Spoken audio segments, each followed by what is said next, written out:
емес екен. Міне сол Құран, қараңыздар. Негізі біз оны оқып, мағынасына үңілу үшін түсірілген кітап екен. Құран кеше мен көрсеттім сіздерге, ана Нұр тауына Құран түсті деп айттық қой ең алғашқы аятта. Сол жерге бүкіл кітап тоқытып түсе салған жоқ бүйтіп. Біреулер сөйтіп ойлайды екен, Нұр тауында отырады, пайғамбар салсам Жебрейіл періште келді де Құран кітапты алып түсті деп.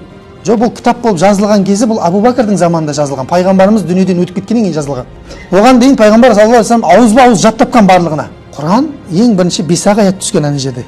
Одан кейін үйіне келіп тағы да 5 аят түскен. Әр жерде оқиғаға байланысты түсіп отқан. Біз оқып отқан Құл хуаллаху ахад деген сүре бар ғой. Сол сүре қалай түскен? Ана Құрайыштың мүшриктері пайғамбарымызға сенбейтін, Құдайға сенбейтіндер келді де айтты: "Мұхаммед, бізге Құдайыңды сипаттап берші" деді ғой. Алла, Алла деп жатсың ғой сен. Аллаңды сипаттап берші. Ол жақұттан жасалған ба, маржаннан жасалған ба, тастан жасалған ба, ағаштан жасалған ба Аллаң деді. Олар ана Қағбаның жанындағы өзінің құдайлары сияқты ойлап жүр солай. Сонда Алла не деді? Құл деп айтты ғой. Құл деген айт деген. Мұхаммед, құл хуаллаху ахад. Айт, Алла жалғыз деп дейді. Аллаху самад, ол ештеңе мұқтаж емес. Демек не екен? Оқиғаларға сай 23 жыл бойы түскен Құран.